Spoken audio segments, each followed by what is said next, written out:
সেই হানজালা আমার নবীর কত বড় পাগল, ওই নবী উহুদের ময়দানে শহীদ হয়ে গেল। হানজালার বাসর রাতের মধ্যে নবী বলে, ও হানজালা তুমি উহুদের ময়দানে যাওয়া লাগবে না, হানজালা তোমাকে বাসর রাতের মধ্যে একটু রুখসত দেওয়া হলো, যাও যাও ওই ঘরের মধ্যে বাসর রাত তুমি সুন্দর করে উদযাপন করে নাও। এই কথা বলিয়া যখন হানজালারে বাসর রাতের মধ্যে পাঠাইয়া দিলেন, ওই ঘরের মধ্যে যাইয়া যখন বাসর রাত শেষ করে গোসলের জন্য রওনা, কে যেন হাঁটে আর বলে বলে বলে বলে বেড়ায়, কুতিলা মোহাম্মদ আমার নবী নাই। কেন যেন বলতেছে নবীকে দুনিয়া থেকে বিদায় করে দেওয়া হয়েছে, আমার নবীকে দুনিয়া থেকে শহীদ করে দুনিয়া থেকে বিদায় করে দেওয়া হলো। যখন কুতিলা মোহাম্মদ বলে বলে একজনে যখন এই সংবাদটা বিভিন্ন জায়গার মধ্যে পৌঁছায়া দিল, হানজালার মাথা গরম হয়ে গেল। আমার নবী আমাকে রুখসত দিয়া দিলেন, উহুদের ময়দানে যাইতে দেন নাই, আমি পারবো না পারবো না পারবো না গোসল করতে। দৌড়াইয়া বিবির সামনে গিয়া হানজালা হাজির হয়ে যায়, আর যা বলে, ও বিবি আমার তরবারিটা দাও, তরবারি নিয়ে উহুদের ময়দানে আমার যাওয়া লাগবে। আমার নবী নাকি নাই, নবীকে নাকি কাফেরেরা দুনিয়া থেকে বিদায় করে দিয়েছে। স্ত্রী ডেকে বলে, স্বামী আমার, না না আপনার যাওয়া লাগবে না লাগবে না লাগবে না, কারণ হলো আগে ফরজ গোসল করবেন, এরপরে তরবারি নিয়ে যুদ্ধের ময়দানে যাবেন, এরপরে যাবেন, কোনো অসুবিধা হবে না। হানজালা ডেকে বলে, স্ত্রী তোমার অন্তরের মধ্যে নবীর প্রতি কোনো মহাব্বত কি নাই? তোমার অন্তরের মধ্যে আমার মদিনাওয়ালা নবীর প্রতি কোনো প্রেম নাকি নাই? তুমি আমারে যেই গোসলের কথা বলতেছো, আমার নবী যদি দুনিয়ার মধ্যেই না থাকে তাহলে আমি কার জন্য গোসল করব? ও বিবি আমার তরবারি দাও, তরবারি দিয়ে আমি যুদ্ধের ময়দানে হাজির হয়ে যাব। এবার বিবি যখন তরবারি দিয়া দিলেন, হানজালা তরবারি নিয়ে উহুদের ময়দানে হাজির হয়ে যায়। যাওয়ার পরে ওই জায়গায় কাফেরের বিশাল একটা দলের মধ্যে ঢুকে গেল। অনেকগুলো কাফেররে দুনিয়া থেকে বিদায় করে দিয়া জাহান্নামের মধ্যে পাঠাইয়া দিলেন। এরপরে নিজেও শাহাদাতের পেয়ালা হানজালাও পান করে ফেললেন। ইন্না লিল্লাহি ওয়া ইন্না ইলাইহি রাজিউন ওয়া লা তাকুলু লিমান ইউকতালু ফি সাবিলিল্লাহি আমওয়াত বাল আহইয়া ওয়ালাকিন লা তাশউরুন। ওই সময়ে হানজালা শহীদ হওয়ার পরে উহুদের ময়দানের যুদ্ধ যখন শেষ হয়ে গেল, নবী সাহাবায়ে কেরামকে নবী জানায়া দিলেন, হে সাহাবায়ে কেরামরা যাও যাও উহুদের ময়দানে ঘুরে ঘুরে ঘুরে ঘুরে যেই শহীদ সাহাবা, এদের গোসল দেওয়া লাগবে না, বিনা গোসলে এদেরকে দাফন করে দাও। এর কারণ কি জানোনি? কারণ আল্লাহর প্রেমে প্রেমিক হইয়া, নবীর প্রেমে প্রেমিক হইয়া এরা দুনিয়াতে টাকার জন্য না, এরা দুনিয়াতে বাড়ি গাড়ি করার জন্য শহীদ হয় নাই, এরা দুনিয়ার মধ্যে আমার আল্লাহর ধর্ম কায়েম করার জন্য, আমার মদিনাওয়ালা নবীর প্রেম আর ভালোবাসা দৃষ্টান্ত স্থাপন করার জন্য জিহাদের ময়দানে এসে এসে এদের তাজা রক্তগুলো জমিনের মধ্যে বিলীন করে দিয়া দিল। না না, এদের কোনো গোসল দিয়া শহীদদেরকে গোসল দেওয়া যাবে না, গোসল দিয়া কবরের মধ্যে দেওয়া যাবে না। এর কারণ কাল হাসরের ময়দানে যখন মাওলার দরবারে উঠবে, শহীদেরা কারো হাত নাই, এই অবস্থায় মাওলার দরবারে চলে যাবে। কারো একটা পা নাই, কারো দুইটা পা নাই, কারো হাতও নাই, পাও নাই, অবস্থায় আমার মাওলার দরবারে যখন হাজির হয়ে যাবে, আল্লাহ বলবে, তোমরা কারা? তোমরা এভাবে কেন? তারা ওই সময় আমার মাওলাকে বলবে, আল্লাহ দুনিয়ার মধ্যে আপনার ধর্মটাকে পরিপূর্ণভাবে বাস্তবায়ন করার জন্য, আপনার দিনটাকে সমুন্নত করার জন্য, আপনার নবীর প্রেমের সাগরের মধ্যে ডুব দিয়া আমরা জিহাদের ময়দানে যাইয়া আমরা শহীদ হইতে পেরেছি গো আল্লাহ। আজকে এই হালাতে তোমার কাছে আমরা হাজির হয়ে গেলাম। ওই সময় আল্লাহ শুহাদাদেরকে ধরে ধরে জান্নাতের মধ্যে দিয়া দিবে। নবী বলেন, সাহাবায়ে কেরামরা আমার এই উম্মতদেরকে, এই শুহাদাদেরকে গোসল দিবা না, এমনিতেই কবরস্থ করে ফেলো, দাফন করে ফেলো। এই কথা বলার পরে সাহাবায়ে কেরামরা সব লাশগুলো একসাথে করে, সব শুহাদাদেরকে একসাথে করে যখন দাফন দিয়া দিবে, ওই সময় একটা মহিলা নবীর দরবারে এসে হাজির হয়ে যায়। ওই নবীর মহিলার চোখ দিয়া বেয়ে বেয়ে টপ টপ করে পানিগুলো পড়ে। আর আয়েশা বলে, নবী আমার, আপনি সব সাহাবীদের লাশগুলো একত্র করেছেন। ও নবী আমার, এই লাশগুলোর মধ্যে আমার স্বামী একজন আছে যার নাম হলো হানজালা। যেই হানজালারে রুখসত দেওয়ার পরেও উহুদের ময়দানে নবী আপনার প্রেমে পাগল পাড়া হইয়া আপনি নাই, এই সংবাদ শুনে দৌড়াইয়া উহুদের ময়দানে এসেছে। ও নবী, এই হালাতে সে ফরজ গোসল করে নাই, দুনিয়া থেকে বিদায় হয়ে গিয়েছে। আজকে বিনা গোসলের দাফন দিবেন না, গোসল দেওয়ার পরে এরপরে তাকে দাফন কার্য সম্পাদন করবেন। এই কথা বলার পরে নবী সাহাবায়ে কেরামদেরকে বললেন, আসহাবায়ে কেরামরা, তোমরা খুঁজো হানজালার লাশ, পুরা উহুদের ময়দানে সার্চ করে করে খুঁজে নাও কোন জায়গায় হানজালার লাশটা পাওয়া যায়। সাহাবায়ে কেরামরা যেখানেই যায় সব শুহাদায়ে কেরামের লাশ দেখতে পায়, কিন্তু হানজালার লাশটা তো দেখতে পায় না। কেমনে পাবে?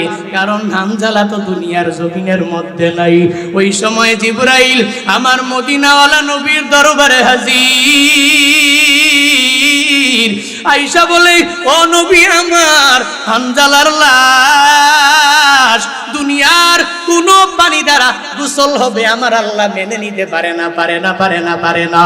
ও নবী, আপনার প্রেমের মধ্যে, প্রেমের সাগরের মধ্যে ডুব দিয়া নিজের জীবনটারে পিতা মনে করে উহুদের ময়দানে শহীদ হয়েছে হানজালা।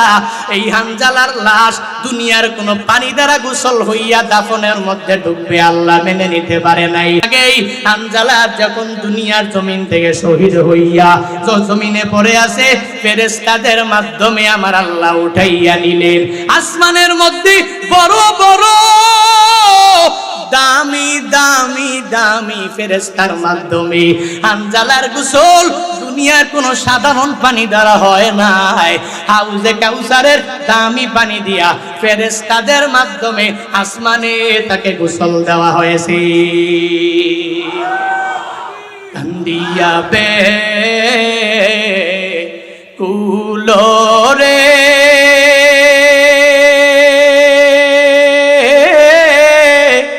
হানজালা শহীদ রে, কলিজাসি রিসে সেই জঙ্গে বহুদে, কলিজাসি রিসে সেই জঙ্গে বহুদে, নবীর এক সাহাবী ছিলেন হানজালা নামেতে, তিনি শহীদ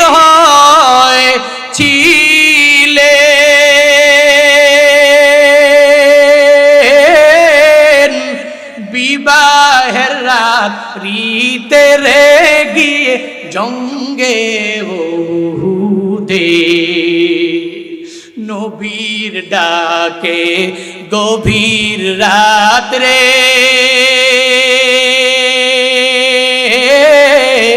কহেন বিবি তোরে, বিয়ের রাতে চল চিরনে, বিদায় দেওয়া মারে রে যাব জঙ্গে বহুদে, হাতুলে স্ত্রী কহে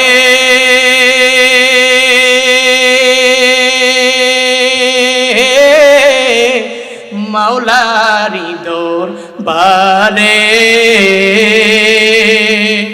বিয়ের রাতে নব স্বামী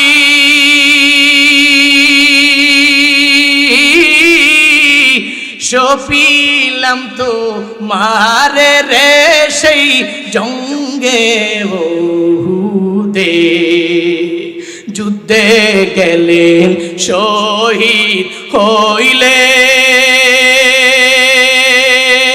হইলেন নাপাক হালাতে নবী জেনে সাহাবাদি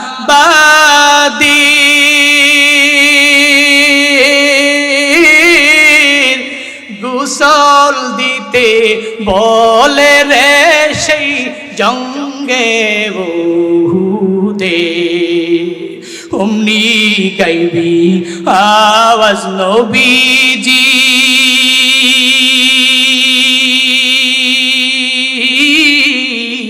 পাইলেন শুনিতে হানজালার গোসল হয়েছে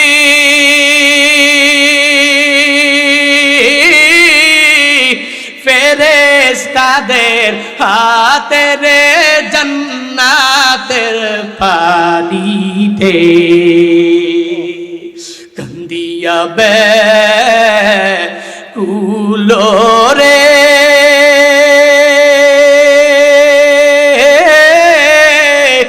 হানজালা শহীদ রে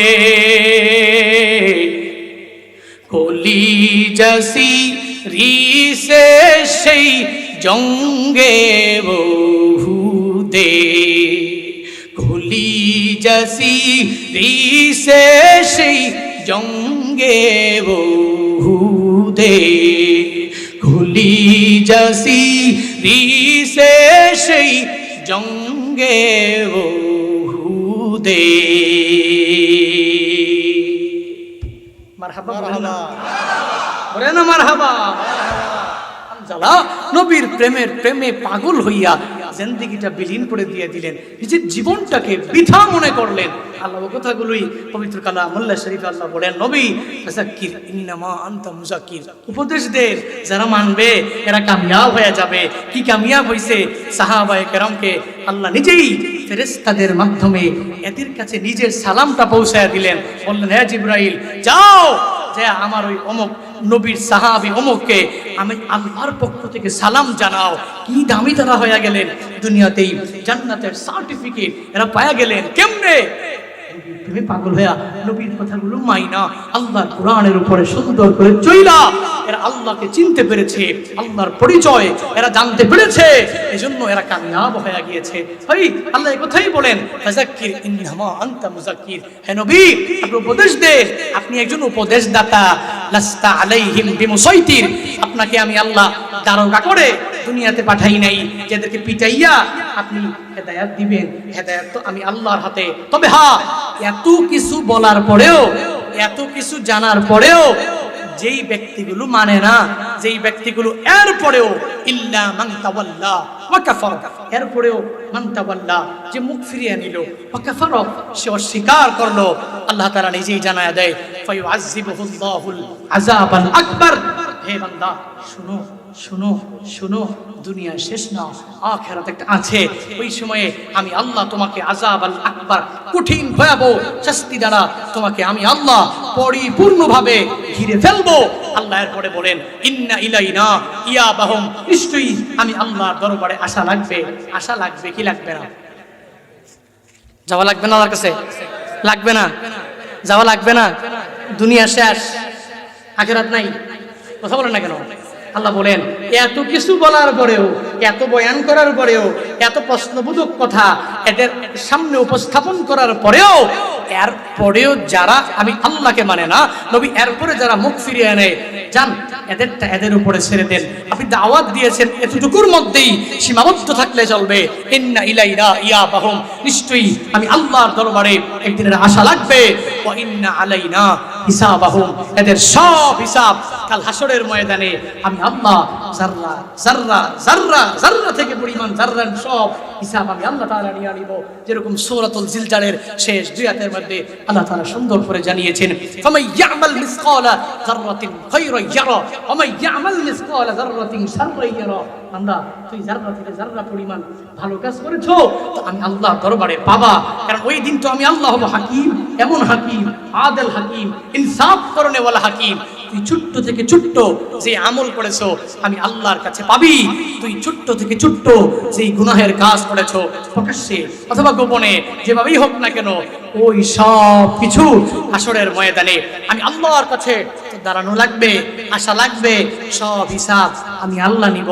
এজন্য ভাইরা, আমার কাছের মানুষরা, আমার ক্লোজ লোকেরা, আমার গ্রামের মানুষেরা, বারবার কেন আপনাকে বলা লাগবে নামাজের কথা? বারবার কেন আপনাকে বলা লাগবে রোজার কথা? বারবার কেন আপনাকে বলা লাগবে নেক আমলের কথা?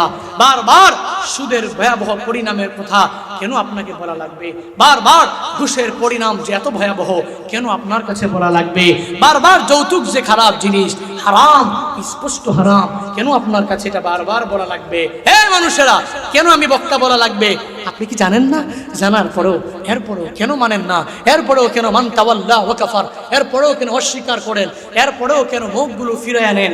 ভাই, এখনো সময় আছে নিজেকে একজন খাঁটি মুসলিম বানানোর লক্ষ্যে, মদিনাওয়ালা নবীর একজন খাঁটি প্রেমিক বানানোর লক্ষ্যে আসুন না আমরা সবাই মিলে আল্লাহর পথে আসি, মদিনাওয়ালা নবীর সুন্নতের উপরে আমল করার চেষ্টা করি। সূরাতুল গাশিয়ার 17 থেকে নিয়ে শেষ পর্যন্ত, এই 17 থেকে নিয়ে 26 পর্যন্ত যে আয়াতে কারিমাগুলো, এই আয়াতে কারিমাগুলো সুন্দর করে আল্লাহ প্রথমে প্রশ্ন করেছেন, এরপরে আল্লাহ নবীকে উপদেশ এবং আদেশ দিয়েছেন, এরপরে আল্লাহ বলেছেন যারা মুখ ফিরিয়ে নিবে আযাবের কথা, এরপরে আল্লাহ বলেছেন আমি আল্লাহর দরবারে তোমার একদিন না একদিন আমি আল্লাহর দরবারে আশা লাগবে। এই আয়াতগুলোর উপরে আসুন না আজকে থেকেই বাড়িতে যে আমল করার চেষ্টা করি, আল্লাহর পরিচয়টা জানি। ওট আল্লাহ বানিয়েছেন, গরু আল্লাহ বানিয়েছেন, ছাগল, মহিষ, ভেড়া, দুম্বা সব কিছু আল্লাহ বানিয়েছেন। এই যত প্রাণী আছে চোখে যা দেখি আর না দেখি সব আল্লাহ বানাইছেন।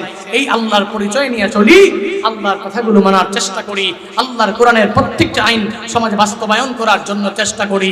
দুর্নীতি, গুলুল, মানুষের উপর জুলুম, নির্যাতন থেকে নিজেকে বিরত রাখি। আল্লাহ পাক রব্বুল আলামিন আমাদের সবাইকে এই প্রত্যেকটা আয়াতের উপরে আমল করার তৌফিক দান করুক। সকলে পড়ি আমিন। আরো জোরে পড়েন আমিন। আবার পড়েন আমিন। আবার পড়েন আমিন। ফিলিস্তিনের মুসলমানদের পাশে থাকবেন। পাশে কেমনে? যুদ্ধ করবো নাকি? হুজুর, যুদ্ধ করার জন্য কি বিমান টিমান লাগবো নাকি? কিছু লাগবো নাকি বলেন তো? হ্যাঁ, এগুলা কিছু লাগবে না, যাওয়া লাগবে না, প্যালেস্টাইনে যাওয়া লাগবে না, ইসরায়েলে যাওয়া লাগবে না। বাংলাদেশ থেকে আল্লাহর কাছে যাতে বলতে পারেন হাসরের ময়দানে, আল্লাহ আমার ওই পরিমাণ শক্তি ছিল না, আমি হাত দিয়ে বাধা দিই, শক্তি ছিল না, তবে জবান দিয়ে এতটুকু পরিমাণ শক্তি ছিল। মান রাআ মিনকুম মুনকারান ফালিয়ুগাইয়ির বিয়াদিহি ফাইন লাম ইস্তাতি ফাবিলিসানিহি ফাইন লাম ইস্তাতি ফাবিকলবিহি যালিকা আদআফুল ঈমান। মদিনার নবী স্পষ্ট ঘোষণা, আমার যে উম্মতেরা দেখবে কোনো গর্হিত কাজ, কোনো জুলুম, কোনো নির্যাতন, সে হাত দিয়া বাধা দিবে, যদি না পারে মুখ দিয়া বলবে, যদি না পারে অন্তর দিয়া চিন্তা ভাবনা করবে এই কাজটাকে সমাজ থেকে কিভাবে দূরীভূত করা যায়। এজন্য আমরা হাত দিয়ে বাধা দিতে পারবো না, এত দূর যেতে পারবো না, তবে ফিলিস্তিনে মুসলমানদের পাশে দাঁড়াতে পারবো তো ইনশাআল্লাহ? পারবো না ইনশাআল্লাহ? ফিলিস্তিনের মুসলমানদের পাশে আগেও আমরা সব মুসলমানেরা ছিলাম, এখনো আছি, ভবিষ্যতেও আল আকসার পক্ষে থাকবো। আকসা আমাদের আকসা আমাদের ফিলিস্তিনের মুসলমানদের কিছু হলে আমাদের রক্তকরণ হয়। কারণ এই যে বডির মধ্যে একটু আঘাত পাইলেই মনে হয় যে পুরো বডিটা ব্যথায় ভরপুর হয়ে যায়। আজকেও আসার সময় দরজা লাগাইতে গিয়া একটু এই যে চিপা খাইছে, এই জায়গায় চিপা খাওয়ার পরে আমার মনে হয় যে রুটা বের হয়ে যাবে, এত পরিমাণ ব্যথা আমি পাইছি মনে হয়েছে। তখন আমি চিন্তা করলাম, দেখ শুনি মদিনাওয়ালা নবীর হাদিস, নবী স্পষ্ট ঘোষণা দিয়ে জানিয়েছেন, কোনো মানুষের, কোনো মুসলমানের, কোনো মুমিনের একটু জায়গা যদি কেটে যায় তাহলে পুরোটা বডি কেমন কেমন জানি লাগে, মনে হয় যে কোনো একটা কিছু হারাই নিলাম, কোনো একটা জায়গায় ব্যথা পাইলাম। এজন্য স্বাচ্ছন্দ্য বোধ করে না কোনো একটা কাজ করতে গিয়া। ঠিক তদ্রূপভাবে পৃথিবীর যে কোনো এক প্রান্ত থেকে আরেক প্রান্ত একটা মুসলিমের যদি রক্ত ঝরে, আরেকটা মুসলিম ভাইয়ের রক্তক্ষরণ হবে, তার দিল কান্না করবে, তার চোখ দিয়ে অটোমেটিক দুই ফোঁটা চোখের পানি ফালায়া ফালায়া এরা ওই মুসলমানদের জন্য দোয়া করবে, নিজের মুখ দিয়ে সর্বাবস্থায় এই কথাগুলো বলবে, ফিলিস্তিনিরা জিন্দাবাদ, ইহুদিবাদ নিপাত, এই স্লোগান দিয়ে দিয়ে সে মাঠে ময়দানে নামবে, সে র্যালিতে নামবে, সব জায়গায় মিডিয়ার মাধ্যমে সে জানায়া দিবে যে ফিলিস্তিনি মুসলমানেরা জিন্দাবাদ আর ইসরায়েলি ইহুদিবাদেরা নিপাত যাক। আমরা এতটুকু পরিমাণ মুখ দিয়ে প্রতিবাদ করতে পারবো তো ইনশাআল্লাহ। As a Muslim this is our responsibility. একজন মুসলিম হিসাবে দায়িত্ববোধ থেকে নিজের জবান দিয়ে মুনকার গর্হিত কাজকে একটু প্রতিবাদ করার চেষ্টা